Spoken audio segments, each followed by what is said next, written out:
como una declaración inicial, compartimos el espíritu del proyecto de ley, sin perjuicio que creemos que hay que tener una fuerte coordinación con otros ministerios, tanto en la discusión de la ley como en la implementación de ella, principalmente en este caso con el Ministerio de Educación. Nosotros vivimos una realidad bastante particular. ¿Por qué? Porque este proyecto apunta al sector privado, es decir, a quienes están sujetos al Código del Trabajo. Y desde el punto de vista de la educación existen realidades diferentes, es decir, comunes para la educación, pero realidades diferentes desde el punto de vista contractual. Por ejemplo, desde el punto de vista de la educación pública, tanto los servicios locales de educación que se están implementando recién, como la educación municipal, ellos están sujetos a un estatuto docente que también nos aplica en algunos aspectos al mundo gestionado por los privados, pero que no se vería afectado con este proyecto de ley. Por lo tanto, tendríamos una realidad para ese tipo de docentes y asistentes de la educación y otra para los particulares subvencionados y particulares pagados.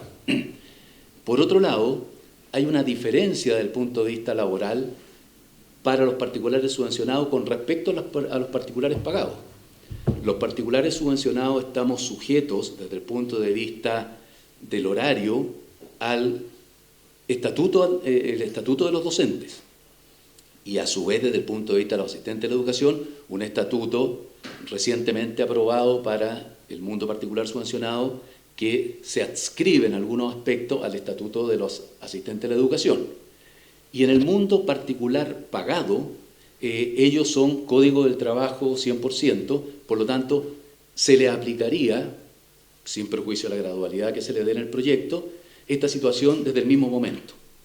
Nosotros tendríamos que estar sujetos a modificaciones que se produzcan, tanto en el estatuto docente como de los asistentes de la educación.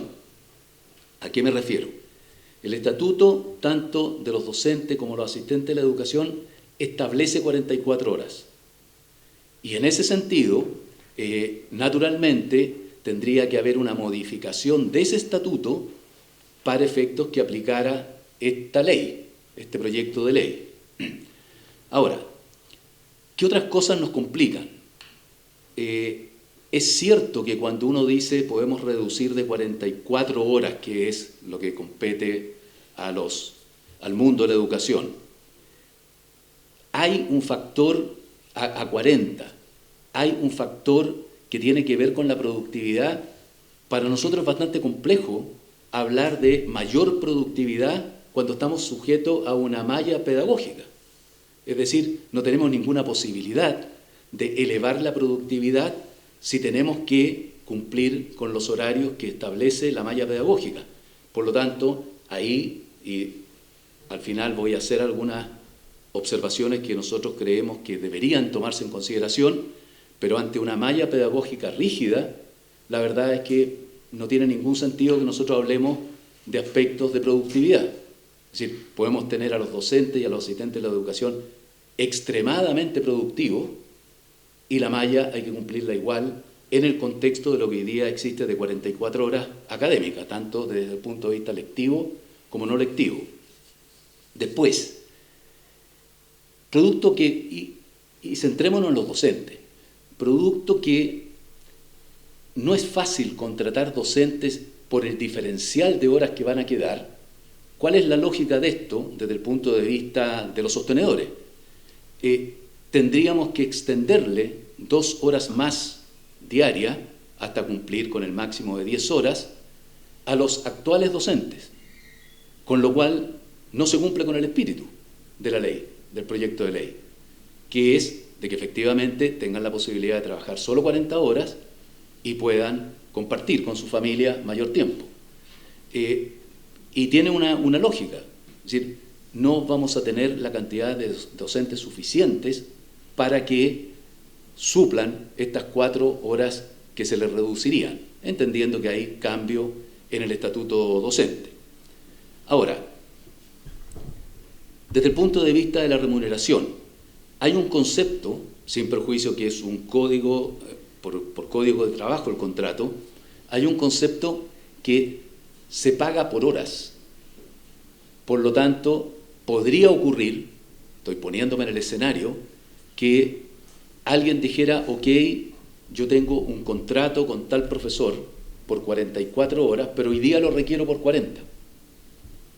Y eso significa que podría haber, sin perjuicio de las indemnizaciones de por medio que establece la ley, podría haber una rebaja de esa remuneración. No olviden que desde el punto de vista de los colegios particulares subvencionados, los contratos de los docentes se pueden desvincular en un momento del tiempo en el año y no, sin perjuicio de pagar las indemnizaciones, no está obligado de que este contrato sea de manera indefinida. Por lo tanto, ahí hay que estudiar la situación de cómo va a quedar este factor hora de acuerdo a las 40 horas versus las 44. Permítanme subirme al chorro aquí, porque nosotros siempre hemos dicho que cuando éramos entidades, los colegios particulares subvencionados, no así los particulares pagados, cuando éramos entidades con fines de lucro, tenía lógica que existiera una excepción desde el punto de vista de la negociación colectiva con respecto a estos establecimientos educacionales, en que no los eximieron de no tener negociación colectiva como ocurre en el sector público cuando uno recibe más del 50% de los recursos del Estado, del fisco. Hoy día, más del 90% de los establecimientos particulares subvencionados son gratuitos. Solo queda un 8% de ellos que tienen financiamiento compartido, aporte de la familia, y que se van a ir extinguiendo con el tiempo de acuerdo a lo que estableció la ley de inclusión. Por lo tanto, nosotros tendríamos un factor adicional desde el punto de vista del tema salarial, producto de este factor de negociación colectiva, versus lo que ocurriría en el mundo público. Y por último, ¿cuáles son las cosas que vemos nosotros como impacto al reducir la jornada laboral? Naturalmente, se produciría un mayor incremento en la planilla de remuneraciones para compensar estas 4 horas. Lo que le decía anteriormente, que a lo mejor no se va a poder cumplir con el espíritu porque vamos a contratar a los mismos profesores para extender la jornada al menos 2 horas diarias. Tiene que haber, nosotros estamos sujetos a horas lectivas y no lectivas. Las lectivas son en aula, las no lectivas naturalmente son todo el trabajo docente, que es un gran logro que se obtuvo en el último tiempo para que no terminaran trabajando en la casa y lo hiciesen en el colegio. Hoy día hay una componente 65% lectivas, 35% no lectivas. Eso habría que estudiarlo para que nos pudiéramos ajustar al factor de las 40 horas. Por otro lado, tendría que haber, naturalmente, un aumento de la subvención. Cuando uno está frente a un colegio gratuito, en que el 100% de los ingresos provienen del fisco, naturalmente, cualquier modificación en esta mezcla va a generar mayores costos y eso, naturalmente, tendría que ser asumido por el fisco. Una posibilidad para hacer este ajuste es que se modifique la jornada escolar completa y principalmente, más que la jornada escolar completa, que habría que estudiar una reducción horaria de la duración de una clase. Perfectamente, y hemos conversado con el actual ministro de Educación, está la idea de que uno pudiese reducir de 45 minutos a 35 minutos el periodo de clase. Y a lo mejor ahí habría que hacer un estudio de forma tal que nos podríamos ajustar de alguna manera a esta reducción de las 40 horas. Todo eso tiene que estar, a nuestro juicio, dentro del estudio de este proyecto de ley, al menos en lo que dice materia de educación, porque finalmente el cambiar una situación a nivel país tiene que tomar en consideración que nosotros vivimos una realidad particular desde el punto de vista de la educación. Muchas gracias.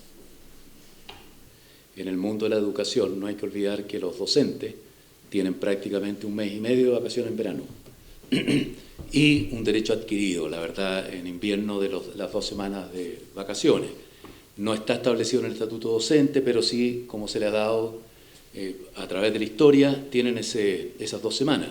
Y en los asistentes de la educación, de acuerdo a la última modificación, en donde se asimiló a los asistentes de la educación del mundo particular subvencionado a la realidad del mundo público, los asistentes de la educación tienen prácticamente 2 meses en verano y 2 semanas en invierno. Entonces, para nosotros no es solución que se vaya a sumar vacaciones a la situación, digamos, de las 40 horas.